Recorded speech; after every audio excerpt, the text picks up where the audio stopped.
Thank you very much, Dora. Ladies and gentlemen, dear colleagues, welcome to our event, New European Curricula for the New European Degrees, from bulk learning to modularization, which is an important event organized following the rich experience and expertise from the representative of the UNICA network EduLAB group, Civis Alliance, and the University of Bucharest. The webinar is just discussing the critical role of curriculum innovation and modularization, and of course how the curricular development could design the new European degree, and how the new European degree can play a crucial role in the future of higher education, teaching and learning area. This could be a response to the social and digital challenges, and sometimes it's probably a sign for supporting the training and the dynamic of the European University Alliance's initiative. We are very happy to welcome you all. More than 130 registered participants from 26 countries, and more than 54 institutions represented. And of course, I will kindly ask Laura to share with you the screen with the distribution, regional institutional distribution of our participants. We are very grateful to you all for joining this event. Due to the fact we know that in parallel, the European Commission level, it's just running another important event, which is organized with some similar topics. But I'm sure that we'll just enrich the final outcomes to the European agenda, and your participations will be highly valued and important for UNICA, for Civis, and for our university as well. My dear colleagues, allow me for the very beginning to introduce the president of the UNICA, Professor Luciano Sasso, one of the most important players in the arena of innovating and changing the landscape of higher education institutions. Luciano, as a former coordinator of EduLAB, please take the floor and lead the participants. Many thanks, Romita. Many thanks, Professor Yuko, for promoting this webinar. Many thanks to the University of Bucharest, to Civis, and to UNICA, for getting together for an event that really has a very interesting program today. So looking forward to all the speeches and discussions. I want to thank, of course, all the speakers and facilitators of this event, and I'm sure that, again, the discussion will be very useful. This is a very important moment, I think, for higher education in Europe. UNICA is 30 years old and always had a very high attention to education. The EduLAB group that currently is coordinated by Professor Yuko is more than 20 years old. So that means that really since the beginning, at that time, actually the Bologna process just started when UNICA created the EduLAB group. We saw a strong development and improvement in higher education in Europe. But I feel that this period is particularly interesting for two main reasons. One reason is related to the European universities, which actually created a very strong momentum for innovation in education, and especially for the creation of joint multiple degrees. We know that this is very challenging. Before in Europe, there were other moments, in which we actually try to make and to create new degrees, new joint degrees in Europe, especially with the Erasmus Mundus program. But I have to say that today, with European universities, the possibilities, in my view, are even higher, because there is a stronger engagement of the leadership of universities and also of the member states, of the ministers of education and research, who are really interested now in making a step forward in creating new ways of learning and teaching in Europe. In UNICA, at the moment, we have 54 universities in 37 countries, and we do have 36 UNICA universities already participating in this very interesting action of the European universities. So we have actually several members in most, I have to say, of the 41 alliances already created. And we know that in the alliances, and of course in CIVIS, that is one of the promoters of the event today, we are discussing very deeply the possibilities of creating joint degrees. We know that this is, again, is not easy, but I'm very optimistic, as I said, because of this strong engagement of the leadership, that we will try to remove all the bottlenecks that we have, all the issues that we have in relationship, to the recognition, in relationship to the accreditation of these degrees in different countries. There are still very important issues there, and I'm sure that this will be debated today. So again, I don't want to talk too much at this time. I want to thank again Professor Iucu. I want to thank the UNICA team, the two Lauras, Laura Brossico, Laura Colò, Vicky Xonca, and Alexandra Duarte for working so hard for this event. I want to thank again the University of Bucharest, CIVIS, all the speakers and facilitators, and all the participants. Thank you, and I wish you a very pleasant and fruitful meeting today. Thank you very much, Luciano. It's wonderful to hear you and to have you together with us. Because in the history of EduLab, in December, at the beginning of December, it's traditionally celebration of teaching and learning. This year we are celebrating, taking into account an important issue for the European arena, the European degrees and the challenges which are connected with the European alliances. And I am sure that we are try to do our best for collecting important questions for this event. Thank you very much. And according to the schedule, my dear colleagues, it's very important to underline that we are focus our discussion on interactive manner. That's so important to open the 3 breakout rooms. From this technical side, I will give the floor to Laura to explain more deeper, but just from the perspective of content, I would like to emphasize that we'll be interested to analyze the possibilities to identify barriers in building a micro-credentials philosophy and curricula in higher education. We are taking into account some ideas related to the modularisation of learning, certification, recognition, and mobility. That's also an important conjoint topic for the first one. The second will be joint multiple degrees to European diplomas, and what can be done and what should be changed for developing and designing this kind of new European experimental component of the curricula. And of course, European universities alliances as a piloting arenas for the future of European degrees. We all agree that European alliances are in this moment an important laboratory and territory for experimenting this change.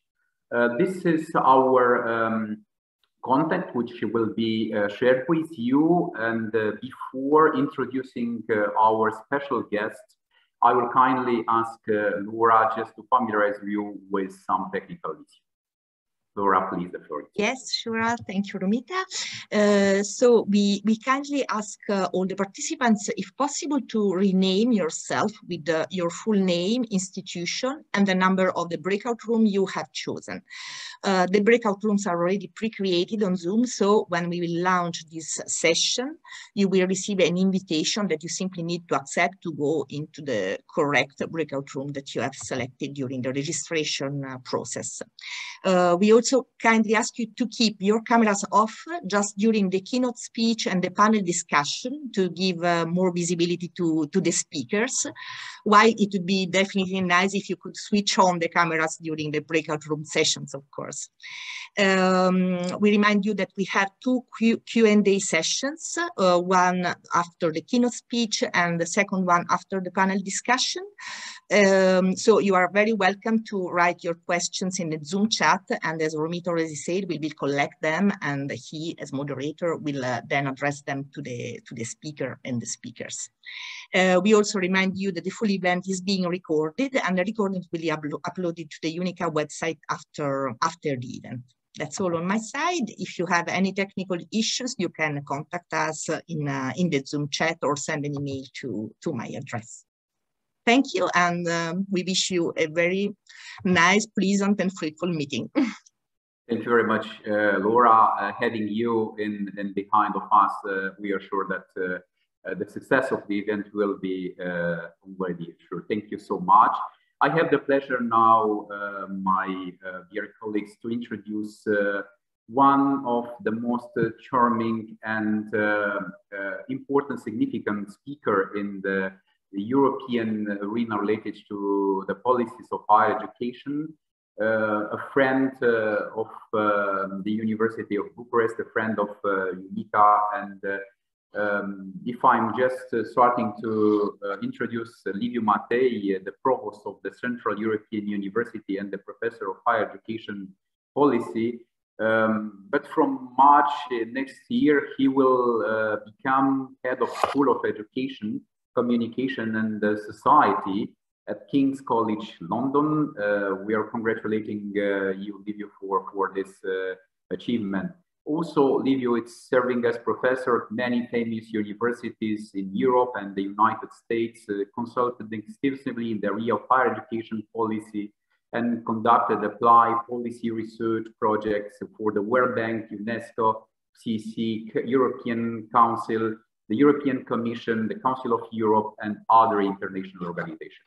More than others, it's so important to kindly invite Liviu to share with us the presentation, the speech on the crucial topic of the European teaching and learning, institutional responsibility between pedagogy and politics. Dear Liviu, now the floor is yours. Well, thank you very much, Professor Iucu, and thank you and the organizers for the invitation. It is an honor to be here in this group, and I should also thank Romita for his most kind introduction. Nobody has ever told me before that I was charming, so I will certainly remember that. But even more seriously speaking, it is very good to be together with so many colleagues and friends dedicated to the cause of higher education. Because, as you all know, this is a difficult time in higher education, as it is a difficult time for society and societies in general. And it is difficult professionally and also personally. Professionally, we all have to face all the challenges that come with the pandemic. All of us in higher education, students have difficulties of access, have difficulties in their learning activities, teachers and administrators have other difficulties. And again, it is good to face these difficulties or to think about how to face them together. But I would also like to add or take one moment to add the personal or the humane dimension of the current crisis with the pandemic. Many of us in higher education and not only have lost dear ones, family members, colleagues, and once again, coming together at such times, it is very good, and I'm grateful for the opportunity to be together with you today.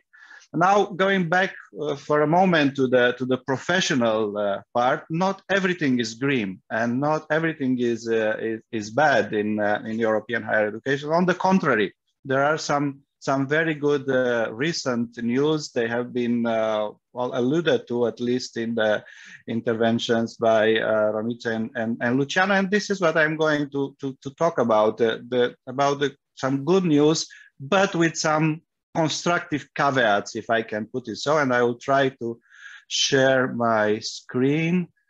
Yes, I hope it is working.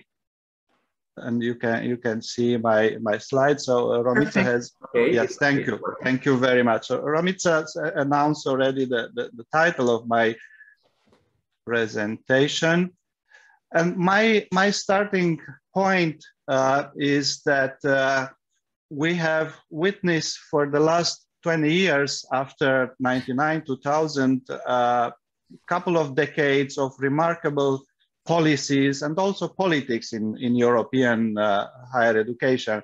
And as we are looking back, although they are still unfolding, I would even say, and others have said it as well, what has happened in European higher education in this period is fascinating, and it's also unprecedented compared to the history of higher education in Europe, but also compared to what is happening, what has happened in other parts of the world. But I would also say, and this may be part of a few controversial statements that I will be making. I'm happy to discuss this with you. For most of this period, teaching and learning came second from a policy perspective, after research. And for a certain period, I could even say that teaching and learning were largely ignored in the European higher education policies. Not completely ignored, and this situation has changed for the better recently. What I think it's also important to mention, speaking about institutional responsibility, and I'm going to go to that, is that most important changes in European higher education, which were good for the most during this period, good developments, came top down from the spheres of European policies, whether it was as part of the European higher education area or as part of the European Union. And I should say that I have said this, I have written it, the European Union has had a higher education policy for a long time, although that is officially not acknowledged. Now, what is happening now is that the tide is changing, and in a positive matter, for teaching and learning. Although these changes are still top down, are driven from the top. So I wanted to discuss a little bit these new positive changes that are happening. Are they about politics? Are they about policy? Are they about pedagogy? And what is the responsibility of higher education institutions, of universities themselves? And I would anticipate by saying there are some problems there, which I think it is important to acknowledge and deal with, while recognizing a lot of very important, powerful, positive developments. I try to make my slide work. So what are some of these good news for teaching and learning in Europe?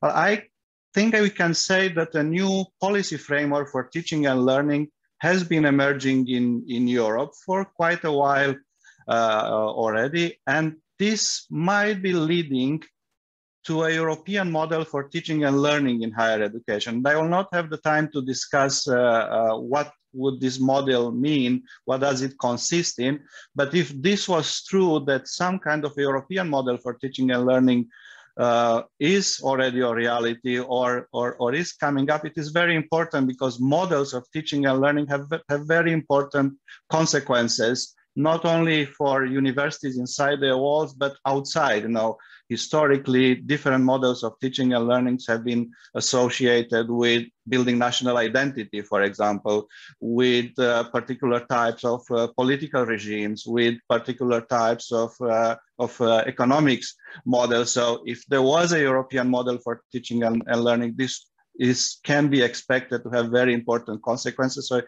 might be interesting to think about it. Now, what is also happening as part of this good news is that we are part of, in particular through well, perhaps exclusively through the European University Initiative, we are part of the creation of a new model of higher education institution in Europe, which is a transnational, non-national European university, and you being part of this initiative, I'm sure are all very well aware of. And this is something really new and major. You know, having a new model of higher education institution doesn't happen every day, every year, perhaps not even every 100 years. So this is a major development that this is unfolding. We can ask ourselves whether what is emerging is also a new intellectual framework for teaching and learning. So by this, again, I will not have the time to detail. Is it that we are changing the way we are thinking about teaching and learning, from even beyond pedagogy all the way to epistemology and ethics? Or perhaps what is happening is that a new social contract for teaching and learning is emerging, and I am borrowing this thought from the 2021 UNESCO report. I'm sure you are familiar with it.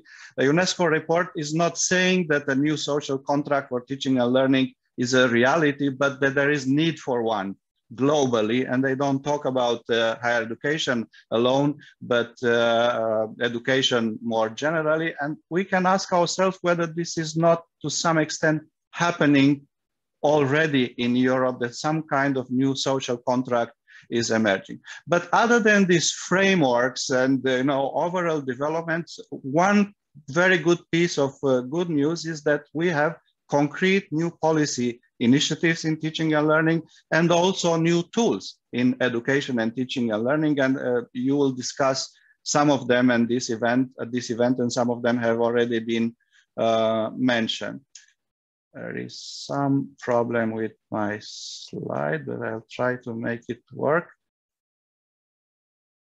Yes. So, when we look very rapidly at these extraordinary changes that have happened or are happening under our eyes, I should say, and for the field of teaching and learning, they should not be taken for granted, because, as I said earlier, teaching and learning, education more generally, as opposed to research, were on a secondary place compared to research.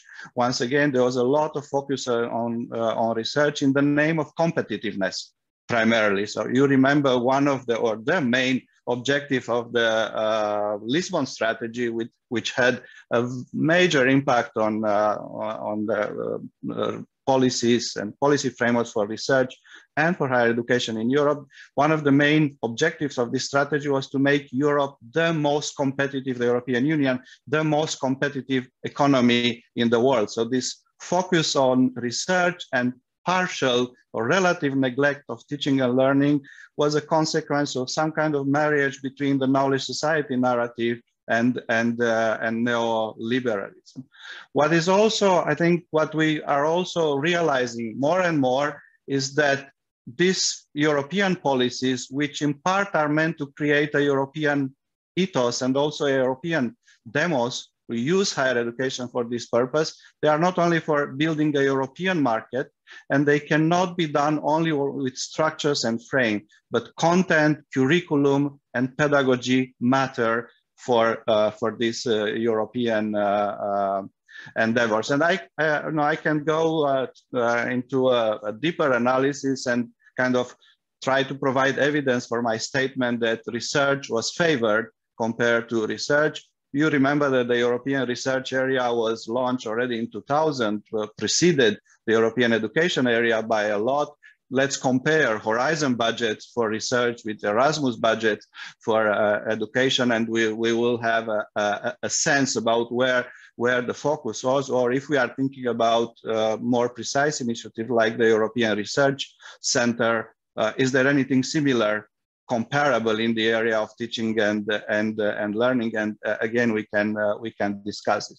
But one of the very good news and recent developments in Europe, in European higher education, and in particular for the area of teaching and learning, is the European University Initiatives. And I would like to say that I am fascinated by this initiative. I consider it one of the most daring initiatives ever, not even ever, of the European Union. And most of what I'm going to say about this, but I think there are some particular aspects that we should insist on. The initiative aims to create de jure, not just de facto, a new type of higher education. So this is actually a political goal, to create this non-national, transnational European higher education institutions. The focus of the initiative is clearly on education, not on research or not just research. And it is interesting how this initiative tries to reach a new policy balance between education and research. And the focus is now on collaboration and innovation in teaching and learning. It became a new mantra. It has intellectual and social prolongations, and this is extremely interesting and potentially productive, the focus on collaboration and innovation in teaching and learning. But more than that, there are concrete new pedagogic and other tools to address concrete new challenges, and not individually, institution by institution, but together. And again, you will discuss about this: micro-credentials, flexible learning paths, European degrees, and so on. What I would like to mention here, and it is very interesting, the European funding for this initiative per network and per institution is very small. So my university, Central European University, is a member of Civica, not Civis, Civica, and we have a budget which, if we break down by institution and by year, it comes down to something like 300,000–400,000 euro per institution per year. So we have 4 million altogether for the pilot phase from the European Union. Our combined budgets in Civica are somewhere in the range of 2 billion. And still, with very little money, 300,000 per year for an institution is nothing.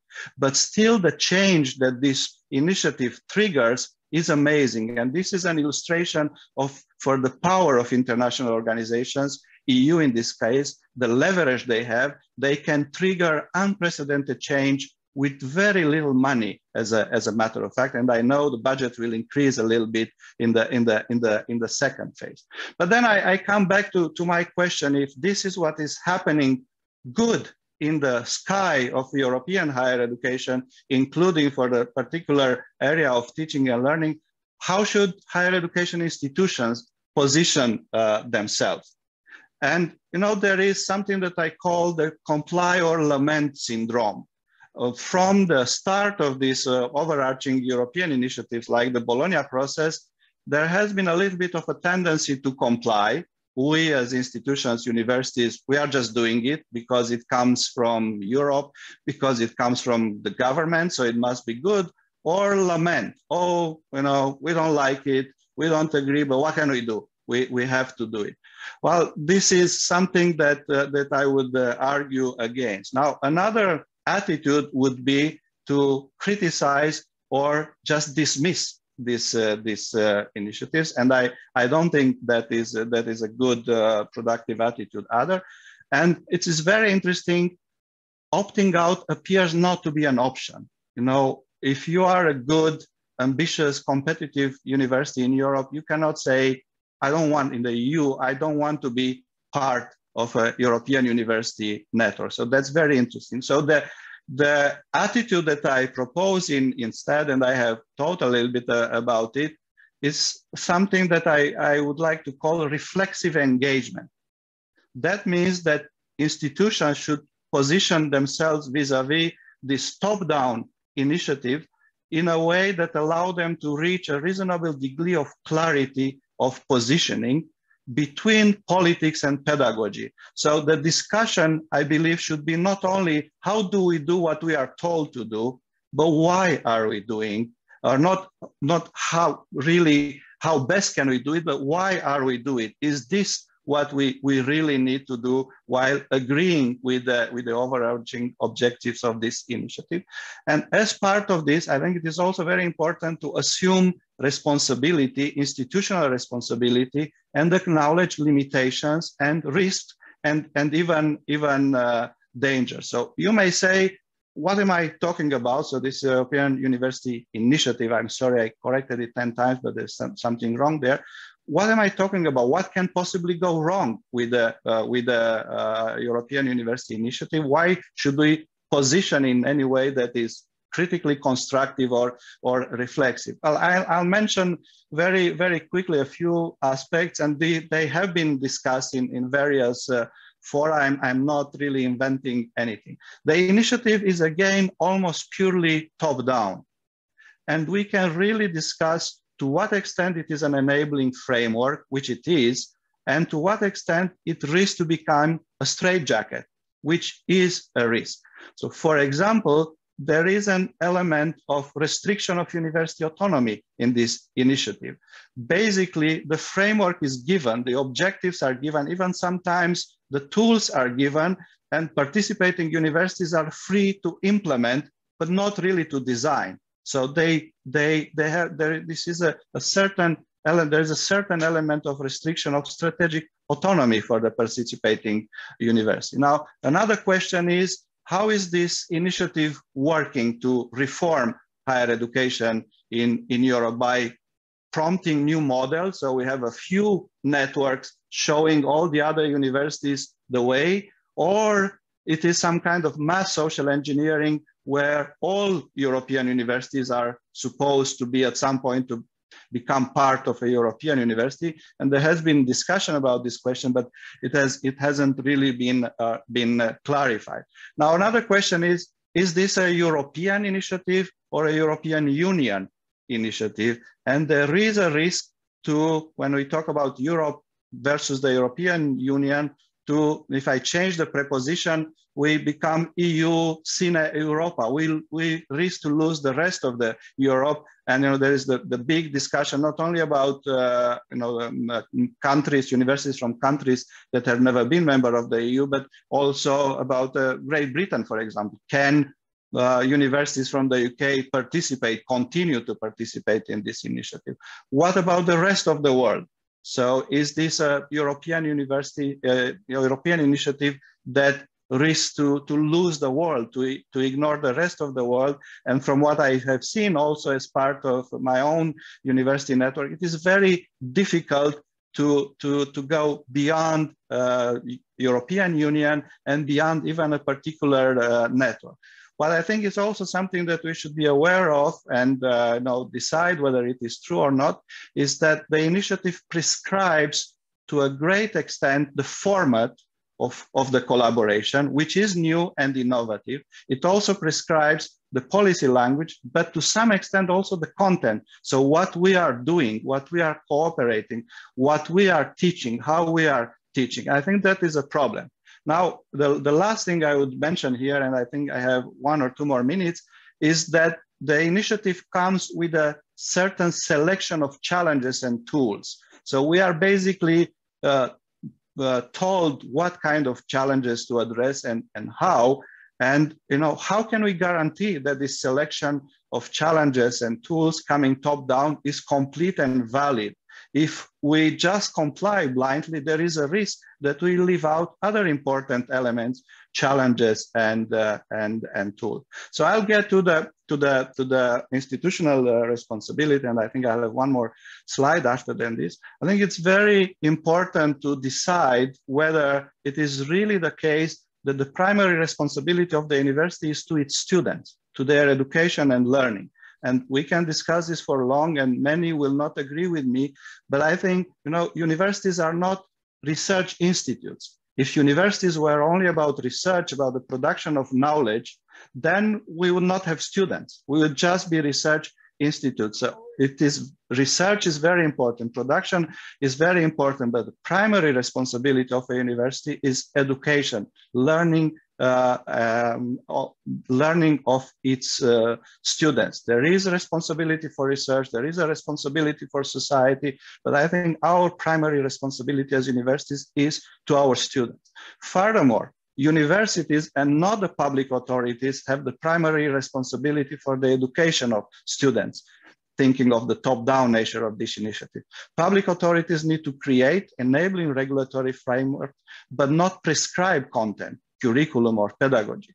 And higher education institutions themselves have the responsibility, by this I mean their obligation, to design, not only deliver the content of education. I think it's also very important to, speaking of responsibility, to remember about the responsibility of universities for fundamental values. We used to lament a lot, and with justification, including my own universities, academic freedom is restricted by governments. is restricted by international organizations, by the church, by the business. But what about having an internal institutional framework for protection of university autonomy, for promotion of integrity? Very few universities in Europe have that. So we have an obligation to engage with the fundamental values when promoting a certain mode of teaching and learning inside the universities themselves. So my final thought is that with all caveats, the European University Initiative is a great opportunity for universities in Europe, because universities in Europe can transform, adapt in new ways, and this might even lead to the emergence or perhaps strengthening of a European model of teaching and learning. Universities can now exercise institutional responsibilities to students, also to society, together, not just individually, but not with a comply and lament type of attitude. What might be useful, I would suggest, is a reflexive engagement or type of engagement from the university that must be allowed, promoted, and assumed in all European university networks. And I would like to congratulate CIVIS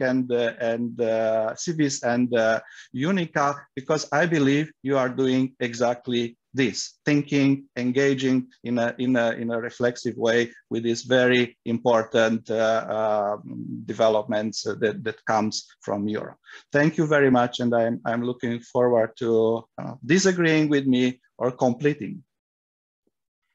Thank you very much, Professor Matei. Thank you very much, dear Liviu. I'm sure that all of the participants are just starting to reflect on the very substantial discourse built and shared with us. It's so interesting to talk about a fascinating and unprecedented process of changing as you are describing, and the area of universities without walls, it's just challenging us as EUA, it's promoting and launching and challenging us. Thank you very much, Liviu. It was very interesting to hear words pedagogy in relation with the politics and the policies of education as an intermediary step. That's amazing. Dear colleagues, you have been invited to send questions to the speaker on the chat. We have one until now, and the comments previously done by Elena from the EUA. Yes, Science 2017. Yes, EUA has been organizing the learning and teaching initiative and thematic peer groups, and we are very, very grateful for this movement, a very important one for developing the area of education connected with the research. Thank you very much for all information enough and for opening the next call. And we have another question from Sandro. Besides, there are numerous higher education across Europe that are not yet part of the European University Alliances. Will be the alliances able to propose real changes at national European level, or sometimes these changes are not fitting for them? Will they adapt to these changes or will they fight them? It's an interesting question. Liviu, if you like to start to answer, please. The floor is yours. Well, thank you for the comment and the question. And going to Alexandru's question, this is a question I'm asking myself. And again, this is one place where I think we should insist on having an answer. And the question has been asked, for example, by the European University Association in many ways. Are all European universities expected to become, or all universities in the EU expected to become European universities? Probably not. So will this create a two-tier kind of context in Europe? There is a risk for that, obviously. And we see this happening already now as we are preparing, those of us who are in the first round, we are preparing the application for the next one. And we added, I think, CIVIS also included 2 new institutions, if I remember correctly. There was a lot of struggle for institutions that have been left out to try to join other networks because they are afraid they will be left out, really. So there is one question that is an issue of kind of fairness, but there is also another issue that is operational. If we want these changes to happen that we are discussing about, will they be limited to the European networks? You know, does it mean that universities that are not part of a European university network will not be able to do European degrees, or they should not care about micro-credential? And these questions actually haven't been addressed so far. So I don't have any other answer than saying, you know, this is something we need to think about and speak up rather than just wait to be answered by themselves or by someone else. Thank you very much. The next question is coming from Katarina's Klimovska side. Higher education institutions from countries candidates be part of the European Universities Initiative. Is just probably following your previous comments, Liviu. Well, I think that was certainly the case. It was possible in the first round, but universities were discouraged. So I remember I suggested that we have a university from Turkey joining our network, and that was possible. But I know some of our advisors said you will not get the approval with the Turkish university, so better go to Hungary or Romania or something like this. I don't think that I don't really know whether the formal eligibility rule has been changed, so that I'm sure there are colleagues who know better than me, but I don't think so. Yeah, Liviu, I'm sharing with you the same thoughts, because if you are just starting to discuss about the European degrees in this context, probably we should analyze very carefully what's happening with the situation of the institutions which are not able to offer or just to join for building a European degree, not in an alliances sense, more or less deeper than this one. It's a very interesting discussion. We have received another question from Elena's side. How just maybe, Romita, I think it's important to mention that Turkey is fully eligible at this point, because we have two important UNICA members there, Ankara University and METU, Middle East Technical University. So I think we should not discourage our Turkish friends to apply for these important projects. Thank you. Thank you very much, Luciano. Thank you very much. It's important to have also Turkey very close to us, and we have participants. Yeah, thank you very much, Ibrahim, for making. Yes, thank you, thank you. We have another question from Elena's side. How would you describe the policy language of European University Initiative, and connected with what's happening in the teaching and learning area? Well, answering this question would risk to take a little long, but I would perhaps repeat two characteristics of this initiative which are reflected in the policy language. One is, I would say, an unprecedented in Europe focus on teaching and learning. Not that there haven't been other European initiatives in teaching and learning, that have been, you know, and those of us who are old enough remember tuning, for example, and you know there were also other initiatives that had an indirect impact in teaching and learning, all the way from the Salzburg principles of doctoral education to even the qualification frameworks. But the focus now is explicit and really unprecedented. So there is this focus on teaching and learning and a renewed European ambition. It is remarkable to see that the focus is on, in a new way, on Europe. I'm a little afraid to use the phrase European integration, but I don't have a better word for that. But this is advancing European integration at the time in higher education at the time when you know, we see that politically the project is stalled, to say the least. So you know, the European integration politically is not advancing, quite the contrary. And still, what this initiative does is to create European universities, or wants to do. That's remarkable. Yeah, we have another question from Elena Plant from the UA side. University that are not part of university, any alliance, are also innovative, and as Liviu said, we should advocate against the development of two-tier universities. When it comes to development and offer of micro-credentials, not all higher education institutions must offer these. Only if this offer is in line with the institutional aims and vision should it work on this offer. This should definitely be left to institutions to decide. And this is the last comment, dear Liviu, to Elena's mention on the chat. Well, I can only agree with this, with perhaps the only comment that, you know, it is our question: do we have the luxury of deciding autonomously? Right? And I think we have the obligation to do so, but do we have that luxury? And if we want to decide autonomously, how do we do it? Because I agree, this is what we should do.